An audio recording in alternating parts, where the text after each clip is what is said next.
Hello, and welcome back to the Aquatics Planet channel. My name is Joe. If you don't know, if this is your first time watching a video by this channel, consider hitting the subscribe button. Today, I'm going to be talking about angelfish breeding. 5 easy steps to angelfish breeding. This is going to make it very easy for you to understand about angelfish breeding. I've been angelfish breeding for a little bit, and my angelfish are breeding right now. So I'm going to not just talk about it, I'm going to show you like a demonstration. So let's get started. Let's go.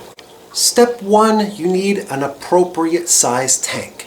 At least 50 to 20 gallon tank at the minimum. Bigger, people say the bigger the better, right, with tank size.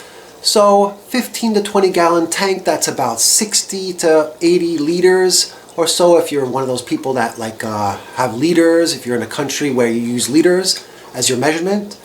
Okay, so 15 to 20 gallons, 60 plus liters, and you want to have that tank properly cycled. You got your tank, it's the right size. Next, you need to properly cycle it.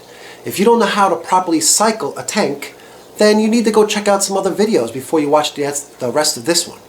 And I'm not going to get into how to properly cycle a tank during this video, but there's plenty of good information on how to properly cycle your tank, and you need to have that done first before you get to the next step, step number 3. Well guys, step 3 is a little tricky. You want a breeding pair of angelfish. Now, you can't just go to your local store, your local pet store, your local aquarium store and say, give me a breeding pair of angelfish. They won't know. They'll sit there, scratch their chin, and they can't tell. Even if you are a master breeder or been doing this for a long time, you can't tell which two are going to pair off and become a breeding pair. But once they do, they will pair off and become a couple for life. And don't separate them, or don't try to mix and match and force them. You can't force them to become a breeding pair either. You can't buy 2 angelfish and just expect them to become a breeding pair and somehow force them to do it. They just won't. So you need to let them do that naturally. You need to let them pair off as naturally as possible. How do you do that? So how do you get a breeding pair of angelfish? My advice is go out and buy 5 angelfish, 5 or 6 angelfish. Get them when they're about 3 months old. They'll be about the size of a coin, a big size coin of course. They'll be about the size of a coin, and buy about 5 or 6 of them, put them in your tank, and then when they are about 6 months to a year old, you'll start noticing that, oh, the female laid eggs up and the male came and fertilized the eggs. That is your breeding pair. Once that happens, they will be a couple for life. They will be able to breed up to 2 years. I've had them breeding up to 2 years. So that's the easiest way to do it. Get yourself at least 5 angelfish, put them in your tank, raise them up to 6 months to a year old. They will pair off on their own. You cannot force them. This will happen naturally. And then what do you do with the other angelfish? Say if you have 6, you get 1 pair. You have 4 more angelfish. Remove the ones that are not part of the pair and put them in another tank. Have more than 1 tank. That's always a good thing. So once you get your breeding pair and they lay eggs, that is the next part. Part 4, let's get into that. Part 4 is when you have your breeding pair and they lay eggs. Now what do you do with the eggs? That's the tricky part. That's part 4. This is also a little bit tricky. You can take the chance of leaving the eggs in the tank, but if you didn't remove the other fish, the other angelfish, like I said, if you have 5 or 6 of them in there, you get 1 pair. You have 4 other angelfish that are probably going to try to eat the eggs. Or when they become a little fry, they're probably definitely going to eat the eggs. You don't want to keep them inside the tank, a community tank. That just doesn't work. I tried it before. It never works. They will eat, the big fish will eat the small fish. That's just basically the rule. So you need to remove the eggs as soon as possible. I'm going to actually show you that in a moment, once I get to my part 5. I'm going to show you how I remove eggs. Now, where do they lay eggs? If you're a beginner and you've never bred angelfish, if you've never bred angelfish before, then they lay eggs on different surfaces. When you get your tank set up, and it's one, it's proper size, two, it's properly cycled, and well, once it's properly cycled and it has good water conditions, make sure it has some kind of maybe plants or a stone in there, like a breeding stone. It's like a little slate that you can put in there, somewhere where you can remove the eggs easy. That's what I'm saying. You need to have plants as easy because you can just cut the plant. That's my situation right now, so I'm going to demonstrate that in a moment.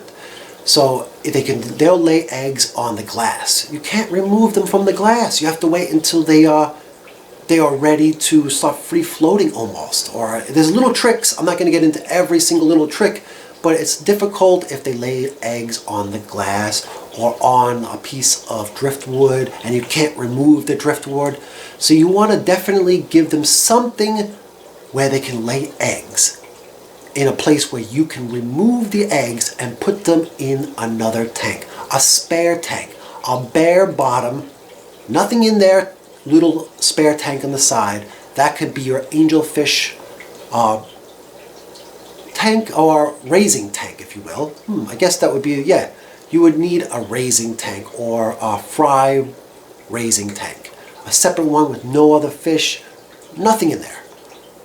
That brings us to step 5. Step 5, guys, you need to have food. You need to feed the fry. Once they start freely swimming, you need to have food ready to feed them. The best kind of food for a very small little fry, they're going to be super small. Angelfish start out as super small little fry. So you need to give them very small, appropriate food. The best thing I found is baby brine shrimp. Fresh or frozen works. It doesn't matter. Fresh or frozen baby brine shrimp. That's what I would go for until they are a few months old, and then you can use like crushed flake food or other types of food. But right away, once they start freely floating, you want to use baby brine shrimp. So that's your type of food. That's my go-to food. That should be your go-to food if you have angelfish fry. And then that's the 5 steps. 1, proper size tank. 2, proper water conditions. 3, a breeding pair. 4, you want to make sure you do something with the eggs, because if you don't remove the eggs, most likely the parents will eat them, or they'll fall down. If you have substrate, they'll fall down and get caught in substrate. All different types of things will happen. And since they've been bred in captivity for so long, I've also read that they just don't have that parenting or that fry raising instinct so much anymore. Many of the angelfish that you can buy in the hobby. So that you have to remove the eggs. And 5, you need to properly feed your angelfish eggs. Now, with that said, that's the 5 easy steps. I'm going to show you, demonstrate all 5 right now. Alright guys, this is my proper size tank. It's about 16 gallons or about 65 liter tank. You want at least 15 to 20 gallon tank. This only has 2 angelfish. I did have about 6 angelfish in here, and I removed the other angelfish when I noticed that 2 paired off. So first of all, you want a proper size tank and proper water conditions. Make sure, of course, you test your water. After that, so you have the proper size tank, you have the proper water conditions. Next, I'll show you my breeding pair of angelfish. Right there, you can see right there. See how they are protecting the eggs? There are no other fish in here, no other angelfish. There's only a few bottom dwellers. Here's the pair right here. Up, right on time. They are showing, they are protecting. They are showing us what they do. Here are the eggs. See all those eggs on that leaf right there? That's an Anubias plant. They laid all those eggs on this plant. Next thing I want to do is remove those eggs and transfer them to another tank.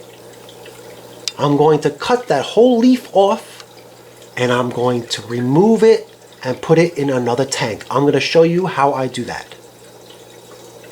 Alright guys, so I'm going to remove that leaf and I'm going to transfer it to another tank now.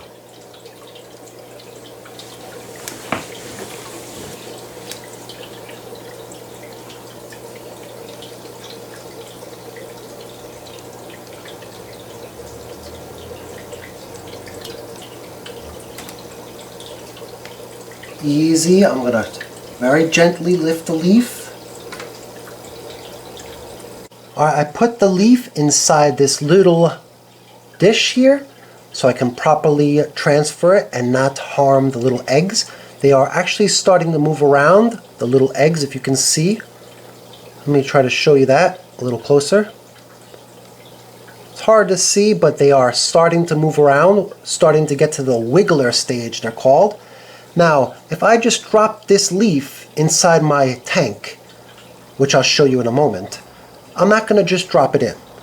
I don't want to just drop it in. So what I'm going to do is I came up with this little trick. This is a real good trick to do.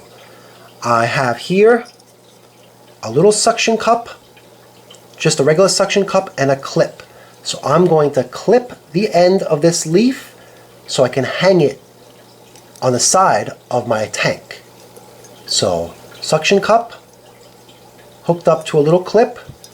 I'm going to clip the leaf on the stem part of the plant, of course, not to harm the eggs at all, and I'm going to transfer this into another tank.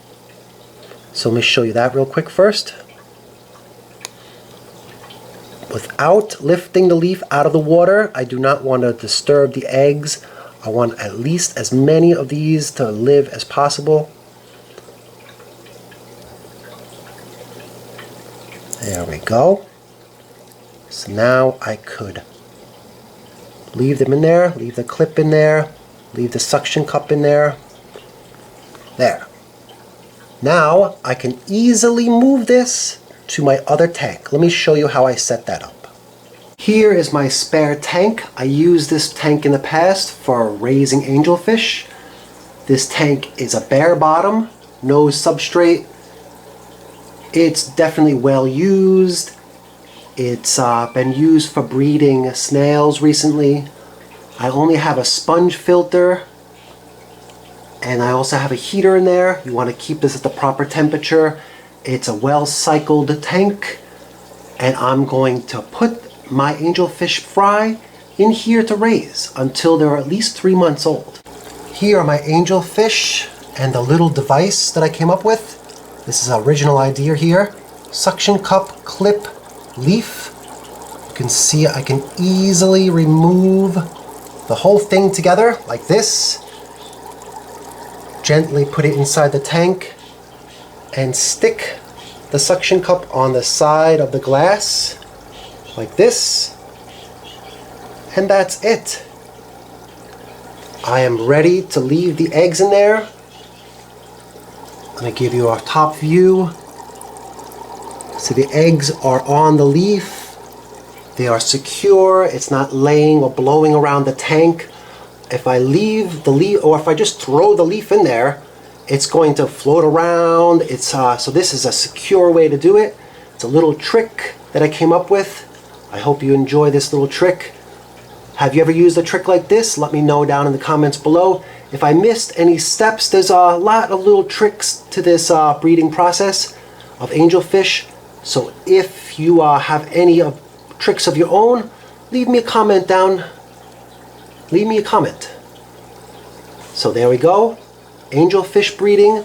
Now I have to wait a few days until these angelfish start freely floating, and then I have to start feeding them my baby brine shrimp. What am I going to do with this?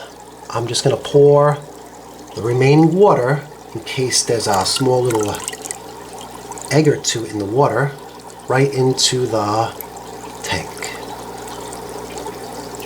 And that's it for angelfish breeding.